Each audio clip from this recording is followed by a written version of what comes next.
তো মোরাক্কাব কি জিনিস? মোরাক্কাব হচ্ছে আরবি হরফগুলো সংযুক্ত করার পর তার যে অবস্থা বা কিভাবে সংযুক্ত হয়, এই সমস্ত বিষয় নিয়ে আলোচনা হবে।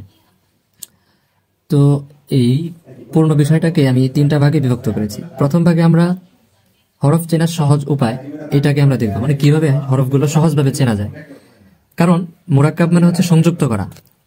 একটা হরফকে যখন অন্য আরেকটা হরফের সাথে সংযোগ করা হবে, তখন স্বাভাবিকভাবেই হরফের রূপ পরিবর্তন হয়ে যাবে। যেমন আমরা বাংলা ভাষায় দেখি, যেমন যুক্ত অক্ষরগুলো, যেমন ধরে নষ্ট। নষ্ট বানান হবে কিভাবে? দন্তান্ন পেট কাটা মদিনা শয় টয় সংযুক্ত নষ্ট। তো যখন আমরা পেট কাটা মদিনা শ আর টকে একসাথে করি, তখন কিন্তু পেট কাটা মদিনা শ রূপ পরিবর্তন হয়ে যায়, এবং দন্তান্ন এই নষ্ট টয়ের রূপটাও কিন্তু পরিবর্তন হয়ে যাচ্ছে। অর্থাৎ টয়ের বাম দিকে পেট কাটা মদিনা শটা লেগে যাচ্ছে, তখন তার রূপটা একটু অন্যরকম দেখা যায়। তো ঠিক এইভাবেও আরবিতেও একটা হরফ যখন অন্য আরেকটা হরফের সাথে সংযোগ হয়, তখন তার রূপটাও পরিবর্তন হয়ে যায়। তো আমরা এতক্ষণ যে সমস্ত হরফগুলো দেখেছি এই পর্যন্ত, ওই হরফগুলো ছিল পূর্ণ হরফ। আর পূর্ণ হরফ তো আমরা সবাই চিনি, এতদিন যা পড়লাম তাতে পূর্ণ হরফগুলো আমাদের চেনা আছে। এখন এই হরফটা যখন অন্য একটা হরফের সাথে সংযোগ হবে, তখন তার কি রূপ হবে, এটাকে আমাদের চিনতে হবে। তো প্রথম পর্বে আমরা এই মোরাক্কাবের যে আমি 3টা ভাগে ভাগ করছি, তার প্রথম ভাগে আমরা এই হরফ চিনব, হরফগুলোকে চেনার উপায়টা শিখব।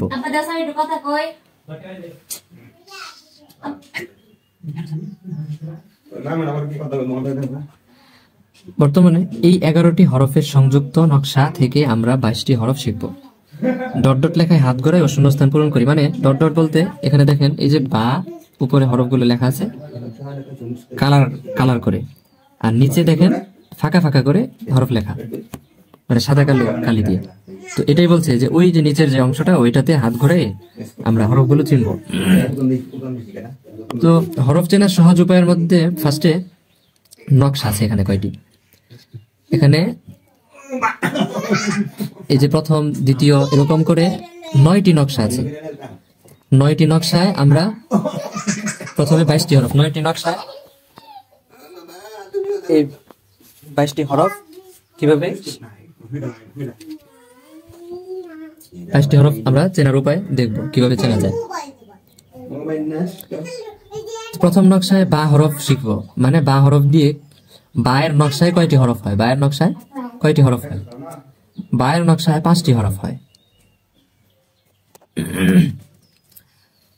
যারা শুরুতে যে আমরা 8 ভাগে হরফগুলোকে ভাগ করে পড়েছিলাম, আলিফ মিম ত জ বা তা থা নুন ইয়া, ওই পড়াটা যারা ভালো করে বুঝতে পেরেছে তাদের জন্য কিন্তু এখানে বোঝাটা সহজ হবে, কারণ নকশাটা অনেকটা ওই রকম একই থাকবে। আমি তখনই বলেছিলাম। তো এখানেও এই যে এরকম দেখতে পারবেন এখন যে বায়ের নকশায় কয়টি হরফ। বায়ের নকশায় হচ্ছে 5টি হরফ। কি কি? এই দেখেন বা, এটা হচ্ছে প্রথমটা হচ্ছে বায়ের পূর্ণরূপ, এর পরের দ্বিতীয় বাটা হচ্ছে বায়ের শুরুর রূপ। এই যে বায়ের শুরুর রূপ, এটাই যেখানে প্রথম নকশায় এখানে যেটা দেখাচ্ছে এটা হচ্ছে বায়ের শুরুর রূপ। বা যখন আবার মাঝখানে যাবে তখন তার রূপ পরিবর্তন হয়ে অনুরূপ হবে, আর সেটা পরবর্তীতে আসবে। তো আজকে আমরা যে শিখবো সেটা হচ্ছে প্রত্যেকটা হরফ পূর্ণ হরফের রূপ তো আমরা জানি। হরফটা যদি সংযুক্ত হরফের শুরু হরফ হয়, কথার কথা একসাথে 3টা হরফ লেখা আছে, তো 3টা হরফের মধ্যে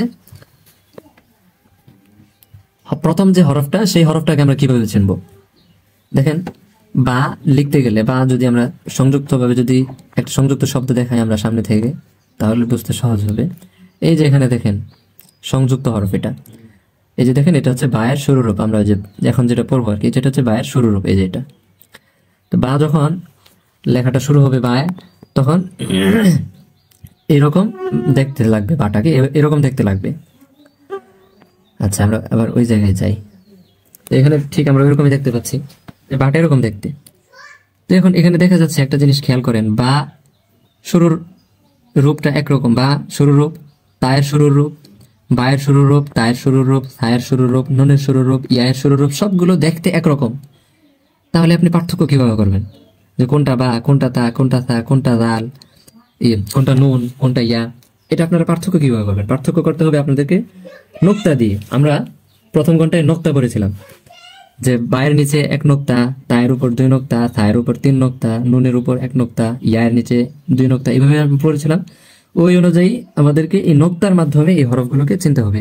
এছাড়া আর অন্য কোনো উপায় নাই হরফগুলোকে চেনার, কারণ তাদের নকশা একরকম। এই বাটা যখন শুরুতে আসবে, বায়ের রূপে যখন শুরুতে আসবে, তখন বাও দেখতে যেমন, তাও দেখতে ওই রকম, সাও দেখতে ওই রকম, সবগুলা দেখতে, এই 5টা হরফ দেখতে একই রকম দেখা যাবে। চেনার উপায় কি? চেনার উপায় হচ্ছে নোক্তা।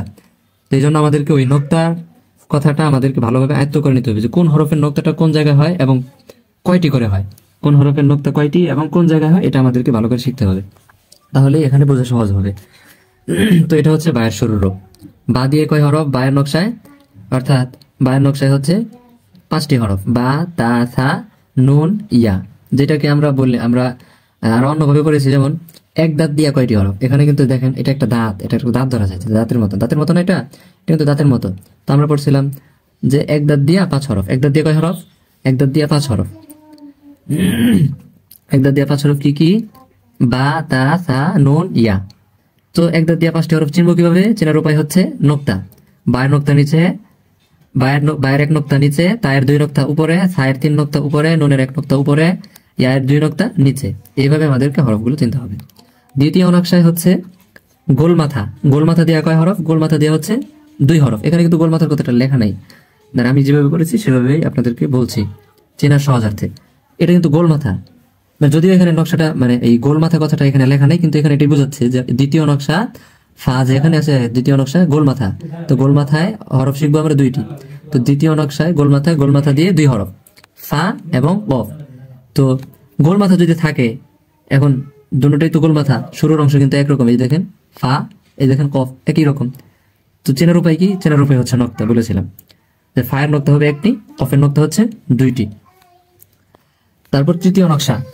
তৃতীয় নকশায় দেখেন এখানে 3টা দাঁত আছে, 3টা দাঁত, যদিও এখানে লেখা নাই 3টা দাঁত, কিন্তু আপনি তো বুঝতে পারতেছেন যে এখানে 3টা দাঁত আছে। তৃতীয় নকশায় 3 দাঁত দিয়ে 2 হরফ। 3 দাঁত দিয়ে কয় হরফ? 3 দাঁত দিয়ে 2 হরফ। এখন চিনবেন কিভাবে? কারণ সিনেরও 3 দাঁত, শিনেরও 3 দাঁত। তো চেনার উপায় হচ্ছে নক্তা। বলেছিলাম সিন খালি শিনের উপর 3 নোক্তা, সিন খালি শিনের উপর 3 নোক্তা। এখানে এটা দেখা যাচ্ছে যে দেখেন সিন শিন দেখতে একরকম, কিন্তু পার্থক্য সিনটা খালি, সিনের উপর কোনো নোক্তা নেই, নিচেও কোনো কিছু নেই, কোনো জায়গায় কোথাও কিছু নেই, কিন্তু সিনের উপর 3টি নোক্তা আছে।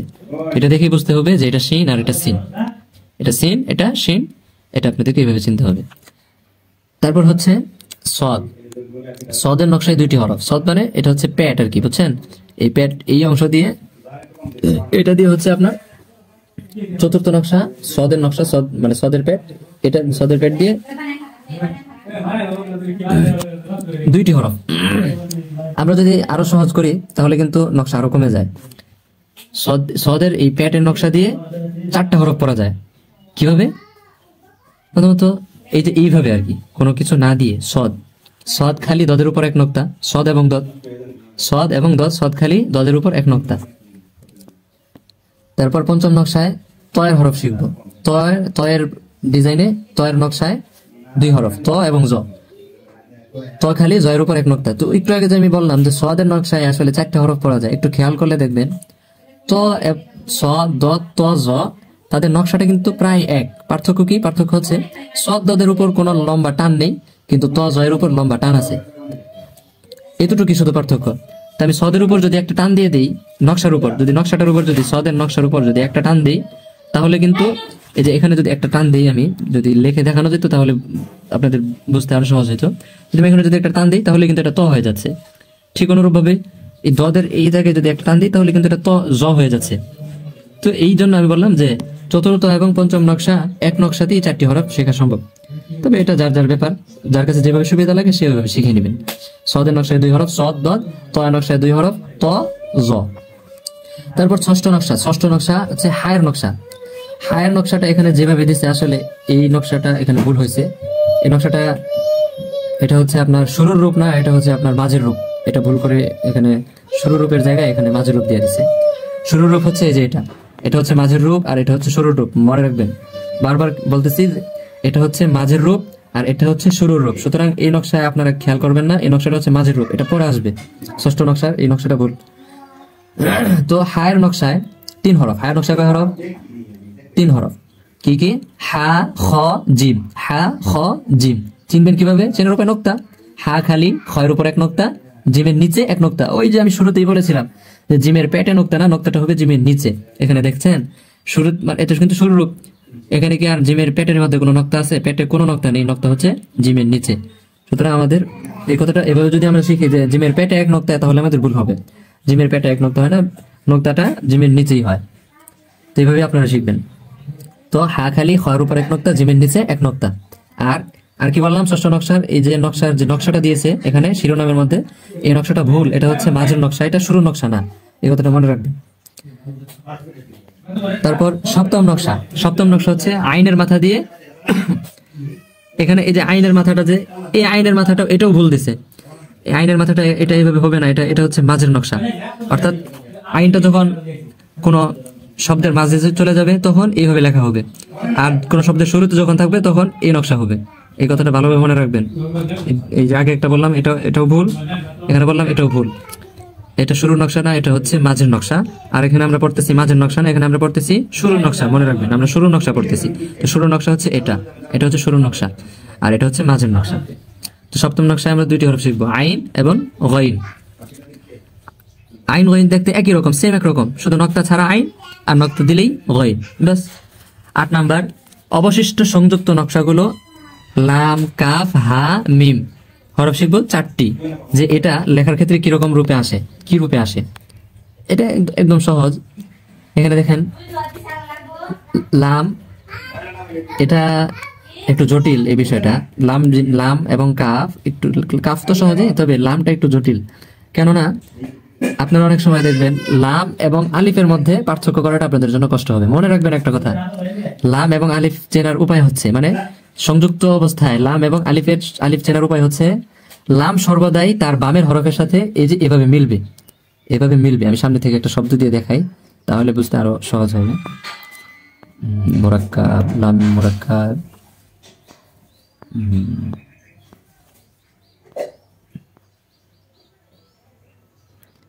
এই যে দেখেন এখানে, এই যে দেখেন কফ লাম, এই যে লাম, এই যে দেখছেন লামটা, এই লামটা পরের হরফের সাথে এই যে এভাবে মিলিত হবে। হ্যাঁ, এখানে একটু ভালো করে খেয়াল করেন এই জায়গাটা, এই যে দেখেন লাম, এই লামটা পরের হরফের সাথে কিভাবে মিলিত হয়েছে। তো ঠিক এরকম ভাবে এই জায়গাতেও লামটা, এই যে দেখেন, এই যে ওই রূপটাই কিন্তু এখানে, এই যে দেখছেন লামটা কিন্তু ওইভাবে আসছে। তো লামটা যখন পরবর্তী হরফের সাথে যখন মিলিত হবে, তখন তার পরবর্তী হরফটার সাথে একদম লিখিতভাবে মিলিত হবে। কিন্তু আলিফ, আলিফ কোনোভাবেই, আলিফ কোনো হরফের সাথে মিলবে না। আলিফ সর্বদা একা, মানে আলাদা থাকবে। তবে আলিফ, আলিফ আসবে কিভাবে সেটাও দেখাবো, আলিফের জায়গায় যাই। তবে লামটা আগে বললাম, সেটার পার্থক্য আবার বলে দিব। এরপর হচ্ছে কাফ। কাফের রূপ হচ্ছে এটা, কাফ যখন মিলিত হবে কাফটা এরকম বাঁকা হয়ে পরের হরফের সাথে মিলিত হবে এইভাবে। তারপর হচ্ছে হা। হায়ের এটা হচ্ছে এই যে হাটা দেখতেছেন, এই হাটা আলাদা। তো হাটা যখন শুরু হবে, অর্থাৎ শব্দের শুরুতে হবে, সংযুক্ত হরফের সংযুক্ত অক্ষরের শুরুতে হবে, তখন এই হাটা এরকম পেঁচানো অবস্থায় শুরু হবে। এরপর হচ্ছে মিম। মিমেরটাও এরকম, এই পেঁচানো অবস্থায় এই যে এইভাবে শুরু হবে। তো এই হচ্ছে এই লাম, কাফ, হা, মিম, এই হরফগুলোর নকশা। তারপর 9 নাম্বার। 9 নাম্বারের মধ্যে প্রথমে ও মধ্যে সংযুক্তি ছাড়া হরফ 7টি, অর্থাৎ যে সমস্ত হরফ, এগুলো, এই হরফগুলো শুরুতে আসলে কখনো কোন হরফের সাথে মিলিত হবে না। এই হরফগুলো যখন কোনো শুরু, মানে কোনো শব্দের শুরুতে আসবে, তারপর তার বামের হরফের সাথে কখনো মিলিত হবে না। এই কথাটা মনে রাখবেন। মুরাক্কাবের আরেকটা কথা আছে, যে মুরাক্কাব বলা হয় ডানের হরফকে বামের হরফের সঙ্গে মিলাইয়া লিখাকে মুরাক্কাব বলে। কি বললাম? মুরাক্কাব বলা হয় ডানের হরফকে বামের হরফের সাথে মিলাইয়া লিখাকে বলে। মুরাক্কাব বলা হয় ডানের হরফকে বামের হরফের সাথে মিলাইয়া লিখাকে। তো এখানে আমরা যা পড়লাম এতক্ষণ, যে ডানের হরফকে বামের হরফের সাথে কিভাবে মিলাতে হয়, ওই রূপগুলো আমরা পূর্বে দেখলাম। এখন এখানে যেটা দেখাচ্ছি, যে এই যে এখানে কয়টা হরফ? 7টা হরফ আছে, র, জা, ওয়াও, দাল, জাল, হামজা, আলিফ। এগুলো কখনো তার বামের হরফের সাথে মিলিয়ে লেখার সময় মিলিত হয় না, এগুলো আলাদাই থাকে। এখানে যেভাবে দেখতে পারতেছেন এরকম আর কি, এভাবেই থাকবে। যে হরফের আকৃতি কখন কিভাবে পরিবর্তন হয় সেই জিনিসটা এখানে বলবে এবং সেটা শেখা হবে। এখানে দেখুন হচ্ছে অনেক হরফ যখন সংযুক্ত হয় তখন তাদের চেহারা মানে তাদের আকৃতি পরিবর্তন হয়ে যায়। তো ওগুলো পড়বো এবং ডট ডট হরফে হাত ঘোরাবো এবং শূন্যস্থান পূরণ করব। ডট ডট মানে ওই যে যেগুলোতে যে সাদা কালো রেখা দিয়ে লেখা ওই সমস্ত ওইগুলোতে হাত ঘোরাবো এবং লেখা শিখবো। তো প্রথমে আলিফ মিম থ জ হরফ, আর এটা যখন সংযোগ হবে তখন দেখেন এই যে মিম যে সেরে ত এর সাথে এভাবে মিলবে, ত জয়ের সাথে এভাবে মিলবে, অর্থাৎ একই রকম ভাবে মিম ত এভাবে এভাবে এভাবে মিলবে, মিম ত জ। তারপর 2 নাম্বার দেখব বা তা সাফা কাফ। বা তা সাফা কাফ এগুলো যখন যুক্ত হবে তখন এই যে এইভাবে যুক্ত হবে বা তা সা, বা তা সা ফা কাফ। কাফের শেষে যেটা দেখতেছেন লম্বা টান এটা হচ্ছে আলিফ, অর্থাৎ কাফ আলিফ, বা তা সা ফা কাফ আলিফ। তো এইভাবে আমাদেরকে এখানে এটার উপর হাত ঘুরিয়ে ঘুরিয়ে সংযুক্ত লেখাটাকে শিখতে হবে। বুঝতে পেরেছেন? তো পূর্বের ঘন্টায় যে বলেছিলাম যে বায়ের যে রূপ, বায়ার মাথা দিয়ে মানে এক দাঁত দিয়ে কতগুলো হরফ হয়, ওইখানে ওই যে ওই রকম ভাবে এই জায়গায় লেখা আছে যে ভাই যে বায়ের মাথা থেকে শুরু, এই যে এক দাঁতের হরফ, এগুলো সব এক দাঁতের হরফ, এই তিনটা বা তা সা এই তিনটা এক দাঁতের হরফ। আর এটা হচ্ছে গোল মাথার হরফ ফা, আর এটা কাফ, কাফ আলিফ। তারপর 3 নাম্বার হা খ জিম। হা খ জিম, গতকাল আমি বলেছিলাম যে ওই জায়গায় যে হায়ের যে ডিজাইন দেওয়া ছিল সেটা ছিল হায়ের মাঝের অবস্থা, অথচ সেখানে আলোচনা ছিল হায়ের শুরু নিয়ে। তো হায়ের শুরু কিন্তু এই যে এটা দেখতেছেন না, হায়ের শুরু এটা, আর মাঝে আসার কারণে তার রূপটা পরিবর্তন এরকম হয়েছে। এই হলো পার্থক্য মাঝের রূপ আর শুরুর রূপ। শেষে যেটা দেখছেন এটা আলিফ, হা খ জিম আলিফ।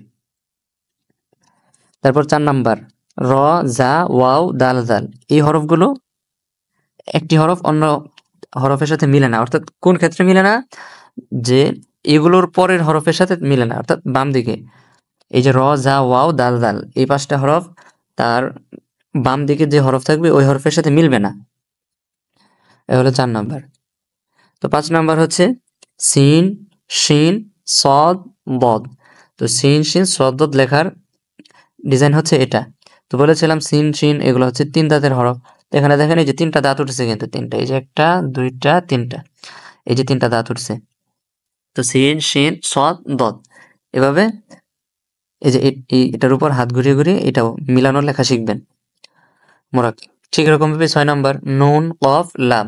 নুন কফ লাম, ওই দেখেন এক দাঁতের হরফ এটা, নুন, নুন এক দাঁতের হরফ, কফ গোল মাথার হরফ, নুন কফ লাম। তারপর 7 নাম্বার হামজা আইন গইন। হামজা কোন হরফের সাথে মিলবে না, আমি গতকালকে বলেছিলাম।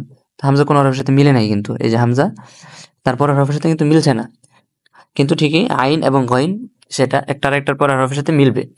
এই যে এইভাবে মিলে যাবে হামজা আইন গইন। তারপর 8 নম্বরে হা এবং ইয়া। হা ইয়া, এই যে এভাবে হাত ঘুরিয়ে এখানে হা ইয়া মিলানো লেখা শিখে নেবেন। তো এই পর্যন্ত ছিল আমাদের তৃতীয় ঘন্টার দ্বিতীয় পার্ট। এখন আমরা চলে যাব তৃতীয় পার্টে আজকেই।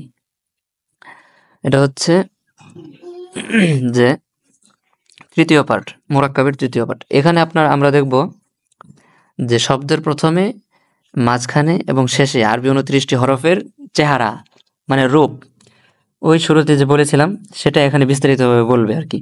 যা আলিফ শুরুতে আসলে কেমন হয়, মাঝে আসলে কেমন হবে এবং শেষে আসলে কেমন হবে, এই জিনিসটা এখানে দেখাবে। ঠিক এরকমভাবে বা শুরুতে আসলে কেমন, শেষে আসলে কেমন এবং মাঝে আসলে কেমন, এভাবে এটা দেখাবে। আমি প্রত্যেকটা হরফ ধরে ধরে বুঝিয়ে দিব, ভালো করে মনোযোগ দিয়ে খেয়াল করবেন। তো আলিফ, আলিফ বিচ্ছিন্নভাবে, অর্থাৎ কোনো শব্দের সাথে সংযুক্ত থাকা অবস্থায়, আগে প্রথম শিরোনামটা বুঝুন। শব্দের প্রথমে, মাঝে ও শেষে 29টি আরবি হরফের চেহারা। তো এখানে থাকবে, এই ছকে থাকবে সবগুলো মূল হরফটা, এই ছকে থাকবে বাংলা উচ্চারণগুলো, এখানে থাকবে এই ছকে থাকবে বিচ্ছিন্ন হরফ, অর্থাৎ শব্দটা এই হরফটা যদি কোনো শব্দের সাথে যুক্ত না থাকে তখন তার অবস্থা থাকবে। আর এরপরে হচ্ছে শব্দের প্রথমে, মানে কোনো শব্দের সাথে যুক্ত থাকা অবস্থায় যদি হরফটা প্রথমে আসে তাহলে তার কী রূপ থাকবে সেটাই এই ছকে দেখাবে। তারপর শব্দের মাঝে, হরফটা শব্দের মাঝখানে থাকলে তার কি রূপ হবে সেটা এই ছকে দেখাবে, এবং শব্দের শেষে মানে হরফটা শব্দের শেষে যদি হয় তাহলে তার কি রূপ হবে এটা এই ছকে দেখাবে। তো এই কথাটা মনে রাখবেন। প্রথম ছকে মূল হরফ, দ্বিতীয় ছকে বাংলা উচ্চারণ, তৃতীয় ছকে বিচ্ছিন্ন হরফ অর্থাৎ কোন শব্দের সাথে যদি যুক্ত না থাকে তখন কিরকম রূপ, এবং চতুর্থ ছকে থাকবে যে কোনো হরফের সাথে কোনো শব্দের সাথে যুক্ত থাকলে হরফের রূপটা কি হবে, কোনো হরফের শুরুতে যদি যুক্ত থাকে তাহলে কোনো শব্দের শুরুতে যদি হরফটা যুক্ত থাকে তাহলে তার কি রূপ, কোনো শব্দের মাঝখানে যদি যুক্ত থাকে তাহলে তার কি রূপ। এটা হচ্ছে পঞ্চম ছকে থাকবে, এবং ষষ্ঠ ছকে থাকবে যে শব্দের শেষে যদি হরফটা যুক্ত থাকে তাহলে হরফের রূপটা কি থাকবে সেটা হবে ষষ্ঠ ছকে।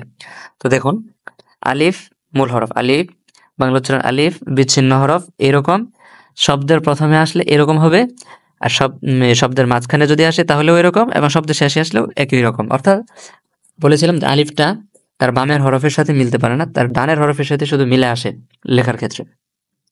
ঠিক অনুরূপভাবে বাটা শব্দের শুরুতে যদি আসে তাহলে এরকম, শব্দের মাঝে আসলে এই যে এরকম, অর্থাৎ এদিক থেকে লিখে আবার ওই দিকে চলে যাওয়া যায়। অর্থাৎ বা মাঝখানে আসলে তার ডান এবং বাম উভয়ের হরফের সাথে মিলে আসতে পারে, এবং বা হচ্ছে শেষের রূপ এরকম। এভাবে বায়ের শেষে বাটা পূর্ণরূপেই লেখা যায়। ঠিক এরকম বা তা সা এগুলোর ক্ষেত্রে একই নিয়ম, একই রকম। ঠিক ওরকম ভাবে জিমের এটা হচ্ছে বিচ্ছিন্ন রূপ, এটা হচ্ছে শব্দের প্রথমে থাকলে এরকম, শব্দের মাঝখানে থাকলে এরকম, শব্দের শেষে থাকলে এরকম। জিম হা খ এই তিনটি হরফের নিয়ম একই রকম, এই তিনটি হরফ একইভাবে লেখা যায়। এরপর হচ্ছে দাল বিচ্ছিন্ন রূপ হচ্ছে এটা, আর শব্দের শুরুতে থাকলে এটা, শব্দের মাঝে থাকলে এবং শেষে থাকলে একই রকম, কারণ সে শব্দের বামের হরফের সাথে সে মিলতে পারে না, তাই তার রূপটা হচ্ছে এরকম। সে শুধু তার ডানের হরফের সাথে মিলতে পারে। অর্থাৎ এই যে এখানে যেমনটা দেখা যাচ্ছে, যেমন এই জায়গায় যদি আমি যেমন হাটাকে যদি এখানে আনি এখানে, তাহলে এই হাটা এখানে লাগানো যাবে, কিন্তু দালটাকে এরপরের কোনো হরফের সাথে লাগানো যাবে না, দালটা এখানে কিন্তু লাগবে না, ওটা আলাদা হবে। তো এরকম যাও ঠিক এরকম দাল দায়ের নিয়মে যাও, শুধু লেখার আকৃতি ভিন্ন, বাকি নিয়ম একটাই, যে শুরুতে হলে শুরুতে হলে এরকম, মাঝে হলে যেরকম, শেষে হলে ওইরকম একই রকম, অর্থাৎ তার বাম দিকের হরফের সাথে সে মিলতে পারে না।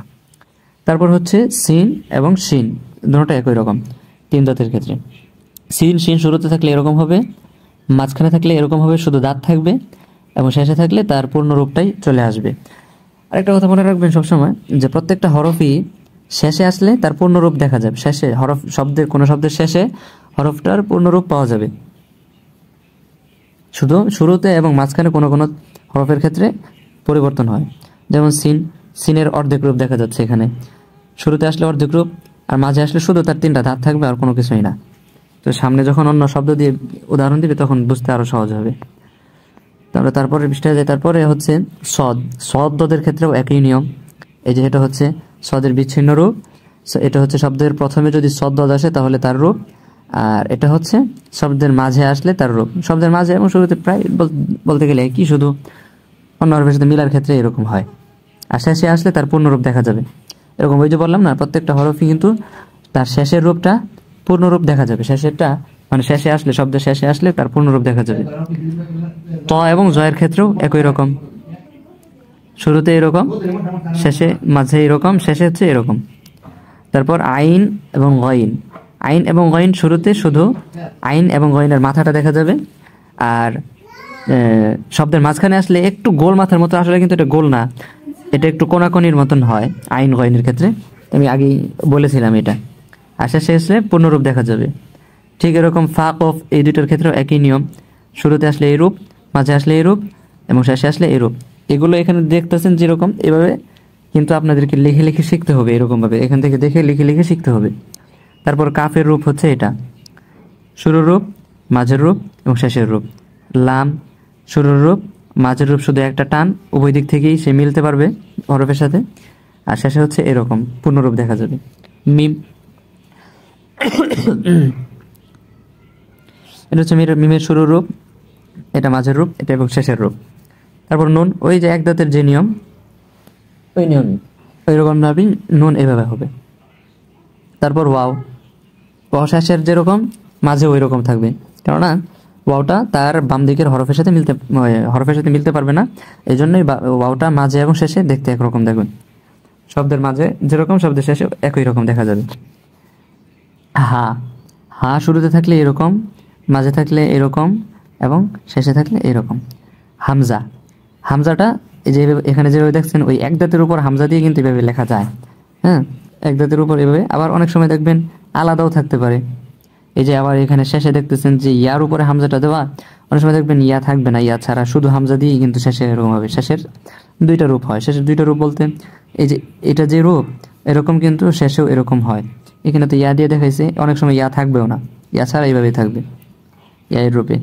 তো ইয়া হচ্ছে এই যে এরকম, ইয়ারটা দেখেন, এটা হচ্ছে বিচ্ছিন্ন রূপ, এটা হচ্ছে শুরুর রূপ, এটা মাঝের রূপ এবং এটা হচ্ছে শেষের রূপ। এরপর আমরা এখানে দেখব এক নজরে হরফ চেনার ছক, অর্থাৎ আমরা যতক্ষণ পড়লাম হ্যাঁ কার কয়টি রূপ এবং কিভাবে কিভাবে এই জিনিসটা তার ডান দিক এবং বাম দিকের সাথে কিভাবে কিভাবে মিলে সেটা এখানে দেখাবে এই নকশাতে। তো এখানে খেয়াল করেন ছকটি হরফগুলির উপরে নিচে ও বামে ডানে লক্ষ্য করলে খুব সহজে বোঝা যাবে। এগুলো নকশা, প্রথমে হচ্ছে নকশা, প্রত্যেকটা হরফের নকশা এখানে দেখেন যে এ হচ্ছে বা নকশা, বা নকশা দিয়ে 5টি হরফ লেখা যায়, আমি বলেছিলাম। এই যে দেখেন বা নকশা দিয়ে 5টি হরফ, এখানে কিন্তু এই যে তীর চিহ্ন টেনে এখানে দেখিয়ে দিয়েছে, এই যে তীর চিহ্ন টেনে বা হরফ হচ্ছে, বা দিয়ে 5টি হরফ লেখা যায়, বায়ের টাইপ, মানে বার ডিজাইনে কয়টি হরফ, বা, তা, সা, নুন, ইয়া, এই 5টি হরফ লেখা যায়। তারপর হচ্ছে ফা, এই ফায়ের ডিজাইনে ফা টাইপের 2টি হরফ লেখা যায়, ফা কফ, এই যে এখানে কিন্তু লেখা আছে কয়টি হরফ লেখা যাবে সেটা এখানে লেখা আছে যে মোট কয়টি হরফ লেখা যাবে। তো এখানে মোট 22টি হরফের নকশা দেখাবে, 22টি হরফের নকশা এবং কোন নকশা দিয়ে কয়টি হরফ লেখা যাবে সেটা দেখাবে। তো বায়ের নকশা দিয়ে 5টি হরফ, ফায়ের নকশা দিয়ে 2টি হরফ, সিনের নকশা দিয়ে, যে এখানে দেখেন সিনের নকশা দিয়ে 2টি হরফ, সদের নকশা দিয়ে 2টি হরফ, সদ, তয়ের নকশা দিয়ে 2টি হরফ, ত, জ, জিমের নকশা দিয়ে 3টি হরফ, জিম, হা, খ, ঠিক আছে, এই হচ্ছে 3টি হরফ। আইনের নকশা দিয়ে 2টি হরফ, আইন, গইন, এখানে কিন্তু লেখাই আছে, এভাবে এটা দেখে দেখে এটা পড়ে নেবেন। তারপর সংযুক্তিহীন হরফ, যে হরফগুলো কখনো তার বামের হরফের সাথে সংযুক্ত হয় না, সেই হরফগুলো এখানে দেখাচ্ছে সংযুক্ত হয় না, অর্থাৎ মুরাক্কাব হয় না, তার বামের হরফের সাথে মুরাক্কাব হয় না, এমন হরফ 7টি। আলিফ, হামজা, র, জা, ওয়াও, দাল, দাল, আলিফ, হামজা, র, জা, ওয়াও, দাল, দাল, আলিফ, হামজা, এই হচ্ছে 29টি হরফের এক নজরে চেনার ছক। এরপর আমরা দেখব সংযুক্ত 22 হরফের নকশা চিনি ও শূন্যস্থান পূরণ করি। তো এখানে আমাদেরকে যেটা, এখানে মূলত লেখার বিষয়, এখানে আপনাকে লেখে লেখে 8টি লাইন পূরণ করতে হবে। কিভাবে লিখবেন, মনে করেন যে আপনি একটা টান এভাবে দিলেন, বলবেন বা, তারপর আরেকটা টান এখানে তুলে যখন এই তায়ের আকৃতিটা আসবে তখন বলবেন তা, এইভাবে প্রত্যেকটারও বলবেন তা। তারপর আরেকটা টান তুলে যখন এখানে এই ছায়ের মাথা উঠবে তখন বলবেন সা। তারপর যখন এটা গোল করে উঠে এই ফায়ের লেখাটা সম্পন্ন হবে তখন বলবেন ফা।